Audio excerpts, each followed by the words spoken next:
Welcome to new perfect study centre. तर आज आपण आपल्या चॅनलवरती महाटेट पेपर 2 चे जे काही क्वेश्चन्स आहेत, क्वेश्चन नंबर 101 ते 150 पर्यंत बघणार आहोत। तर या अगोदरचे जे काही 2 व्हिडिओ आहेत या पेपर 2 चे आपण बनवलेले आहेत, त्याची लिंक तुम्हाला डिस्क्रिप्शन बॉक्समध्ये किंवा प्लेलिस्टमध्ये जाऊन मिळणार आहे। तर बघा, क्वेश्चन नंबर 101, रिकामी जागाच्या बाबतीत आपण तुळई किंवा टेबलाखाली उभे राहावे। आन्सर नंबर सी, भूकंप। क्वेश्चन नंबर 102, निर्देश, खाली शब्दाची तार्किक क्रमाने मांडणी करा। आता 2 नंबरचं जे आहे दैनिक पहिल्यांदा येणार आहे, नंतर साप्ताहिक, नंतर आहे पंधरवाडा, नंतर आहे मासिक आणि त्याच्यानंतर आहे द्विमासिक। तर आता आपल्याला माहीतच आहे की जे काही महाटेटचे पेपर आहेत ते खूप लेंदी आहेत आणि IBPS पॅटर्ननुसार आहेत। तर आपल्याला पेपरचा आवाका यावा त्याकरिता आपण धावता आढावाने प्रश्नोत्तर घेत आहोत। तर क्वेश्चन नंबर 103, इच्छिलेली वस्तू देणारी गाय। Answer number D, Kamadhenu. खालील शब्दांची इंग्रजी शब्दकोशानुसार मांडणी करा। तर याचे इंग्रजी शब्दकोशानुसार मांडणी जर केली तर आन्सर नंबर हा ए येणार आहे। डायरेक्टली आपण याचे आन्सर पाहूयात। स्पायनल, नंतर ई स्पिंडल, नंतर ए स्पाइन, नंतर डी स्पिनेट, नंतर सी स्पिनर। क्वेश्चन नंबर 105, प्रश्नासाठी सूचना, खालील मालिका पूर्ण करा। याच्यामध्ये तुम्हाला जे ABCD आहे ते जेटपर्यंत लिहायचे आहे आणि त्याला नंबरिंग वगैरे द्यायचे आहे आणि कोणते गाळलेले शब्द आहेत ते व्यवस्थित तुम्हाला लिहायचे आहेत। GJNQU, तर आन्सर नंबर येणार आहे इथं डायरेक्ट काय येणार आहे, बी एक्स, यू नंतर एक्स। नंतर मोजमापाचे कार्य म्हणजे आन्सर नंबर डी म्हणजेच वरील सर्व कोणकोणते आहेत, पूर्वनिदान, निदान, नंतर आहे संशोधन। क्वेश्चन नंबर 107, जर सकाळी लवकर शेजाऱ्याकडून टेलिफोन कॉल आला तर अशा स्थितीत तुम्हाला काय करायला आवडेल?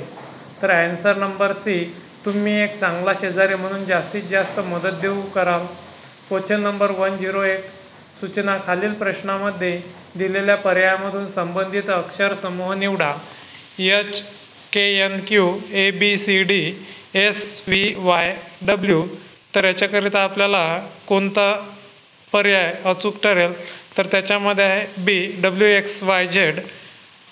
क्वेश्चन नंबर 109, इंग्रजीचा क्वेश्चन आहे, out of the given option choose the one which is the correct passive voice of the sentence given below. तर आता आपल्याला पॅसिव्ह व्हॉइस निवडायचं आहे, who does not obey you. तर हा क्वेश्चनने केलेला पॅसिव्ह व्हॉइस आहे। तर क्वेश्चन करिता कशा प्रकारे आपल्याला शोधायचं आहे त्याचा आन्सर पहा। आन्सर नंबर डी आहे, म्हणजे क्वेश्चन जर आला तर त्याला बाय हुम लावायचं आहे, नंतर आर यू नॉट ओबे, म्हणजे ओबे बाय हू, हे तर येणार आहे ओबे यू, तर इथं काय येणार आहे, नॉट घ्यायचा आहे, you not obeyed. Question number 110, तर इथं 8 मित्र दिलेले आहेत आणि तेच एका गोलाकार टेबलाभोवती बसलेले आहेत आणि त्याच्यानुसार आपण अगोदरच्या पार्टमध्ये सुद्धा पाहिलेलं आहे। तर ते कोणता कोणाच्या समोर बसतो ते तुम्हाला व्यवस्थितरित्या डायग्राम काढून एकामेकाच्या मध्ये ते बसवायचे आहेत आणि नंतर तुम्हाला त्याचा आन्सर मिळणार आहे। तर आता आपण डायरेक्ट याचा आन्सर पाहूयात। एफच्या संदर्भामध्ये बीची स्थिती काय असेल? आता एफच्या संदर्भाची बीची स्थिती काय असेल? डावीकडून चौथा। क्वेश्चन नंबर 111, खालीलपैकी स्त्रीलिंगी शब्द ओळखा। आता रस्ता, मार्ग, वाट, पथ, तर स्त्रीलिंगी जो अर्थ आहे तो आहे वाट। तर याच्यामध्ये तुम्हाला काही प्रश्नची आकृत्या आहेत दिलेल्या, अंकांनी दर्शवलेल्या 4 आकृत्यांमध्ये शोधून काढा। प्रश्न चिन्हाच्या जागी कोणती आकृती येणार आहे? पहिल्यांदा आपल्याला आकृती दिलेली आहे, गोल दिलेला आहे, त्रिकोण दिलेला आहे आणि चौरस दिलेला आहे। नंतर त्रिकोण वर आहे आणि गोल मधात आहे, खाली चौकोन रंगवलेला आहे, नंतर त्रिकोण वर आहे, गोल काळा रंगवलेला आहे आणि जो चौकोन आहे तो स्ट्रेट केलेला आपल्याला पाहायला मिळतो। नंतर आन्सर नंबर आपल्याला काय सापडणार आहे, बी। तर त्याच्यामध्ये गोल आणि चौकोन हा ब्लॅक केलेला आहे आणि त्रिकोण हा व्हाईटमध्ये मध्ये आहे। Question number 113, direction A sentence with an underlined word is given below. Find the word which is most similar in meaning to the underlined word. आता underlined word चं सिमिलर म्हणजे समानार्थी शब्द आपल्याला शोधायचा आहे। The book has succeeded in making philosophy accessible to wider audience. Accessible म्हणजेच काय त्यांच्याजवळ पोचणे, तर त्याचा ॲन्सर होणार आहे ॲप्रोचेबल। क्वेश्चन नंबर 114 रंग अंधत्व दोष हे लेन्स वापरून दुरुस्त करता येते। ॲन्सर नंबर डी यापैकी एकही नाही। क्वेश्चन नंबर 115 वनस्पतीचा कोणता भाग मातीचे अपक्षरण रोखण्यास मदत करतो? तर माझ्या मते जे काही मुळा असतात वनस्पतीचे ते मुळे, रूट्स। क्वेश्चन नंबर 116 डेटा कायमस्वरूपी कुठे साठवला जातो? तर डेटा हा स्टोरेजमध्ये साठवला जातो। क्वेश्चन नंबर 117 रडारचा वापर ॲन्सर नंबर सी दुरुस्त वस्तूचा सुगावा लागण्यासाठी आणि शोधून काढण्यासाठी। क्वेश्चन नंबर 118 प्रत्येक प्रश्नाला एक प्रमुख विधानासोबत 4 विधाने आहेत, ज्याच्या खाली ABCD असे 4 विधान आहेत। क्रमवार विधानाची जोडी निवडा ज्यामध्ये प्रथम विधान दुसऱ्या विधानाला सुचवते आणि दोन्ही विधाने तार्किकदृष्ट्या प्रमुख विधानासोबत निगडीत असेल। तेव्हा सरकार कर लावते तेव्हा सुविधाही देते। आता इथं जर दोन्ही स्टेटमेंट जर म्हटलं तर हे पॉझिटिव्ह आहे, तर आपल्याला पॉझिटिव्ह ॲन्सर शोधावे लागेल। तेव्हा सरकार कर लावते म्हणजे कर लावणार आणि तेव्हा ते सुविधा, कर लावलं म्हणजे सुविधा देणार किंवा सुविधा दिल्या तरी कर लावणारच। तर पहा सरकारने कर लावले, सरकारने कर लावले नाही, शासनाने सुविधा दिल्या, शासनाने सुविधा दिल्या नाही। माझ्या अंदाने सरकारने कर लावले, शासनाने सुविधा दिल्या, तर आपण ॲन्सर बघूया ए आणि सी बरोबर आहे आपलं।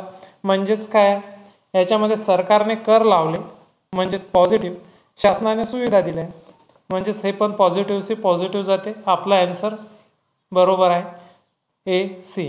क्वेश्चन नंबर 119 मुलांच्या शैक्षणिक वयाचा अर्थ म्हणजे ॲन्सर नंबर सी विविध विषयामध्ये विद्यार्थ्यांनी सर्वसाधारणपणे दर्शवलेल्या यशाचे सरासरी मूल्य। Question number 120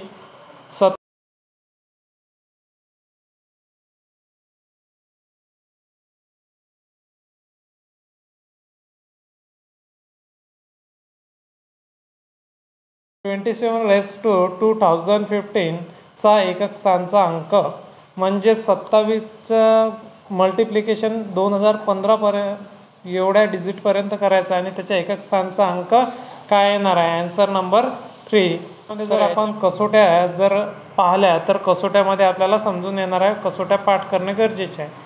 question number 121 out of the given option choose the one which is the correct indirect speech of the sentence given below.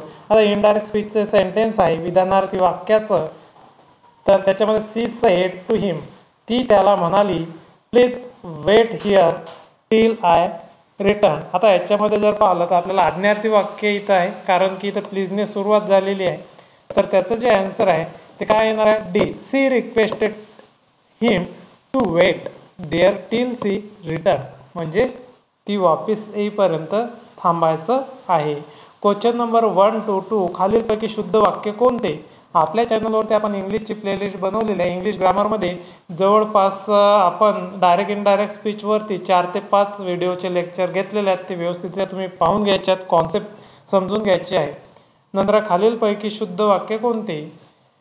आता शुद्ध वाक्य जर म्हटलं तर वरीलपैकी सर्व शुद्ध वाक्य त्यांनी निरोप धाडला, त्यांनी निरोप पाठवला, त्यांनी निरोप ठेवला। क्वेश्चन नंबर 123 तर याच्यामध्ये 2 विधाने आणि त्यानंतर 4 निष्कर्ष 1, 2, 3 आणि 4 दिले आहेत। ही विधाने सामान्यतः ज्ञात वस्तुस्थितीपेक्षा भिन्न असली तरी सत्य आहेत असे समजा। दिलेल्यापैकी कोणता निष्कर्ष दिलेल्या विधानावरून नक्की काढता येऊ शकतो हे तुम्ही ठरवायचे आहे। तुमचे उत्तर सूचित करा। विधाने दिलेले आहेत सर्व पुरुष स्त्रिया आहेत, सर्व स्त्रिया वेड्या आहेत। आता इथं काय सर्व पुरुष काय आहेत, ह्या स्त्रिया आहेत आणि सर्व स्त्रिया काय वेड्या आहेत, म्हणजे पुरुष स्त्रिया आहेत, त्याच्यानंतर स्त्रिया येणार, नंतर स्त्रियाच्या वरचे वेड्या हे येणार, तर याच्यामध्ये काय सर्व पुरुष वेड्या आहेत। निष्कर्ष कोणकोणते निघतात तर ते आपण पाहणार आहोत। सर्व वेडे हे पुरुष आहेत, काही वेड्यांपैकी स्त्रिया आहेत, काही वेड्यांपैकी पुरुष आहेत, तर याच्यामध्ये ॲन्सर येणार आहे केवळ 1, 3 आणि 4 हे निष्कर्ष निघणार आहेत। तर म्हणजेच काय, सर्व पुरुष वेडे आहेत, काही वेड्यांपैकी स्त्रिया आहेत, काही वेड्यापैकी पुरुष आहेत. तर कोणतं येणार नाही, सर्व वेडे हे पुरुष आहेत हे येणार नाही. तर समोर question number 124, a sentence with an underlined phrasal verb is given below. Out of the 4 options, choose the one which can be substituted.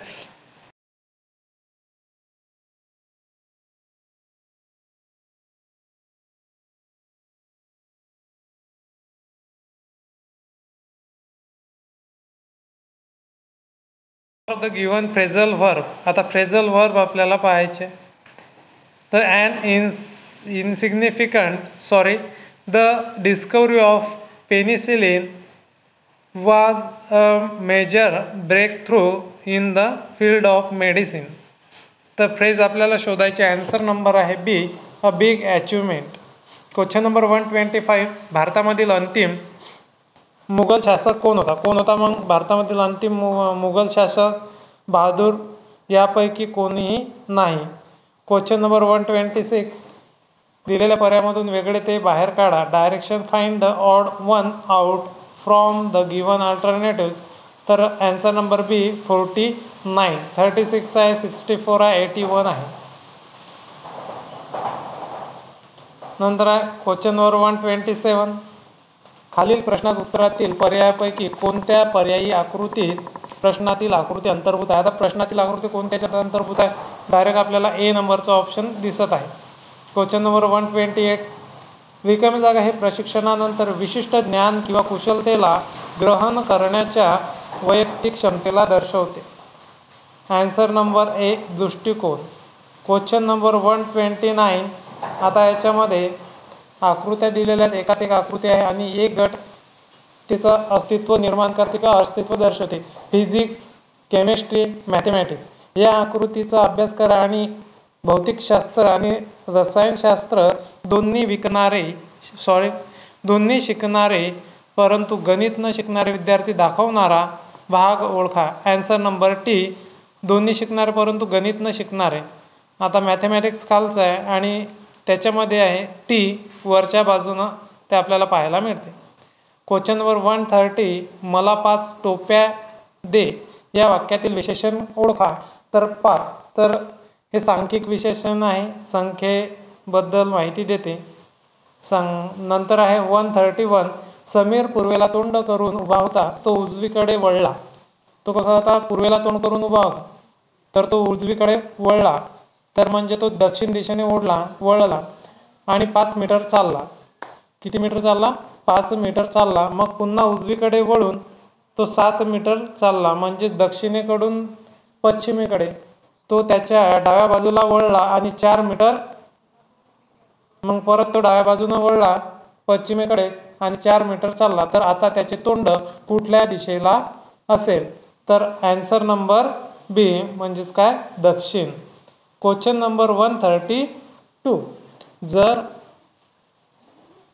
रस्त्याला फुटपाथ म्हटले, रस्त्याला काय म्हटले? फुटपाथ म्हटले. फुटपाथला काय म्हटले? उद्यान म्हटले. उद्यानाला मार्ग म्हटले आणि मार्गाला इमारत म्हटले. तर एखादे मूल कुठे खेळू शकेल? आता एखादं मूल कुठे खेळू शकेल? आन्सर नंबर ए, मार्ग.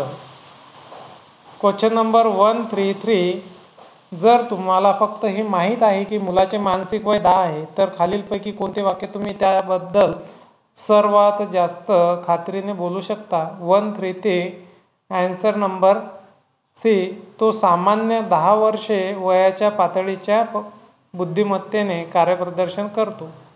क्वेश्चन नंबर 134, आन्सर नंबर सरळ रूप द्या. डायरेक्ट आन्सर आहे डी, 8799 पाहून घेऊ शकता आणि याचं सरळ रूप तुम्ही देऊ शकता. हेबियस कॉर्पस सेंटोरियरी या कक्षामध्ये वापरल्या जाणाऱ्या संकल्पना आहेत. आन्सर नंबर सी, कायदा. क्वेश्चन नंबर 36, UIDIA ही एजन्सी आपण कशाविषयी बोलताना नमूद करतो? Answer number D, Aadhaar card. Question number 37, a sentence with an underline idiomatic expression is given. What is the meaning of the idiomatic expression blue-eyed boy in the sentence given below. तर blue eyed boy करिता कोणता आपण use करू शकतो? Answer number A, man who is like and ॲडमायर्ड by somebody in authority. Question number 138, हे 8 मित्र आहेत आणि ते टेबलाभोवती बसलेले आहेत. तर डायरेक्टली आपण याचा क्वेश्चन काय, जर ए कडून सुरुवात करत सर्वांच्या व्यवस्थेत घड्याळाच्या दिशेने क्रमवारीत फेरबदल केले तर ए व्यतिरिक्त खालीलपैकी कोण मूळ स्थितीत कायम राहील? आन्सर नंबर बी म्हणजेच जी. क्वेश्चन नंबर 139, खालीलपैकी कोणते त्रिमितीय अवकाशाचे उदाहरण नाही? आन्सर नंबर ए, समभुज चौकोन. क्वेश्चन नंबर 140, निर्देश खालील प्रश्न दिलेल्या शब्दांवर आधारित आहेत. जर दिलेल्या शब्दातील प्रत्येक अक्षरे इंग्रजी वर्णमालेतील पुढल्या अक्षराने बदलली तर मग किती शब्दांमध्ये नेमके 2 स्वर असतील? तर आन्सर नंबर, खालील शब्द आपण पाहूयात. Upper minority, sentinel, sponsor. तर आन्सर नंबर येणार आहे 1.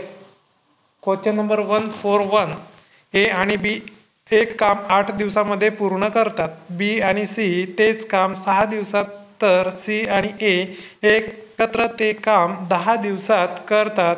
जर त्या सर्वांनी एकत्र काम केले तर ते काम किती दिवसात पूर्ण होईल? तर डायरेक्टली आपण आन्सर पाहू. 5.5/47 डेज, दिवस. तर अशा प्रकारचे जे काही क्वेश्चन्स आलेले आहेत ते क्वेश्चन्स आपण व्हिडिओ लेक्चरमध्ये पाहूयात. 1-2 व्हिडिओ आपण या क्वेश्चन्सचे आपण घेऊयात, बोर्डवरती समजून सांगूयात. तर क्वेश्चन नंबर 142, ए ही बीची बहीण आहे, सी ही बीची आई आहे, नातेसंबंध आहे. डी हा सीचा वडील आहे, ई ही डीची आई आहे. मग ए हे डीचे सोबत नाते काय आहे? एचे डी सोबत नाते काय आहे? आन्सर नंबर डी, नात. क्वेश्चन नंबर 143, निर्देश मालिका पूर्ण करा. आता हे आपल्या अल्फाबेटिकल ऑर्डरनुसार किंवा ABCD लिहायचे आपल्याला एमपर्यंत आणि नंतर एमच्या खाली NOPQRSTU ते झेडपर्यंत लिहायचे आणि त्याच्यानुसार आपल्याला जे गाळलेले पद आहे HIJK म्हणजे काय, जे याच्यातला ड्रॉप आहे, KLM म्हणजे 2 शब्द ड्रॉप आहेत, नंतर NOPQ. मग आता आपल्याला काय आलं पाहिजे, P म्हणजे 1-2-1-2ची हे ड्रॉपिंग सिस्टीम आपल्याला पाहायला मिळते. क्वेश्चन नंबर 144, अध्ययन हे निर्माण करू शकत नाही. काय निर्माण करू शकत नाही? प्रौढ व्यक्ती. तर काय काय निर्माण करू शकते? कुशल व्यक्ती, ज्ञानी व्यक्ती आणि उत्तम शारीरिक बांधा. क्वेश्चन नंबर 145, मालिका 2, 7, 12, 17 म्हणजे अक्षर मालिका आहे, अंकमालिका आहे. मधील कितव्या अनुक्रमाचे पद 32 आहे? आता 32 नंबरचं पद कोणतं आहे? 32 आहे. कितव्या नंबरचं आहे? 7वे. क्वेश्चन नंबर 146, देवालय या शब्दाची संधी सोडवा. देव अधिक आलय. क्वेश्चन नंबर 147, आधुनिक शिक्षक अधिकाधिक ही कल्पना स्वीकारत आहेत की कौशल्य शिकण्याचा काळ म्हणजे? आन्सर नंबर सी, जेव्हा तसे एखाद्या व्यक्तीसाठी गरजेचे आहे. क्वेश्चन नंबर 148, 720 मिलीचा 2 मिलीशी गुणोत्तर शोधा. तर answer number C, 9/25. Question number 149, a sentence with an underlined word is given below. Find the word which is opposite in meaning to the underlined word from the given option. The government has affirmed its commitment to equal rights. तर affirmचा विरुद्धार्थी शब्द Den. Question number 150, निर्देश खाली दिलेल्या अक्षराच्या क्रमात काही अक्षरे गहाळ केली आहेत, ते त्या क्रमाने खाली दिलेल्या पर्यायापैकी एक आहे. तर याच्यामध्ये सिक्वेन्स आपल्याला शोधायचा आहे. त्याच्यामध्ये अक्षरं किती आहेत? 1 2 3 4 5 6 7 8 9 10 11 11 अक्षरात आणि एक सोडून द्यायचं. तर त्याच्यामध्ये जर म्हटलं तर फिल इन द ब्लँक्समध्ये सर्व याच्यामध्ये ए येणार आहे. ए ए ए ए नंतर बी ए ए नंतर ए ए बी ए म्हणजे 4-4चा गट इथं त्यांनी मांडलेला आहे. तर अशा प्रकारे आपण क्वेश्चन नंबर 101 ते 150 पर्यंत धावता आढावा प्रश्नांचा बघितलेला आहे. व्हिडिओ आवडल्यास व्हिडिओला लाईक, शेअर आणि चॅनलला सबस्क्राईब करायला विसरू नका. अशाच प्रकारचे नवनवीन व्हिडिओ बघण्याकरता आमच्या चॅनलसोबत राहा. तर धन्यवाद.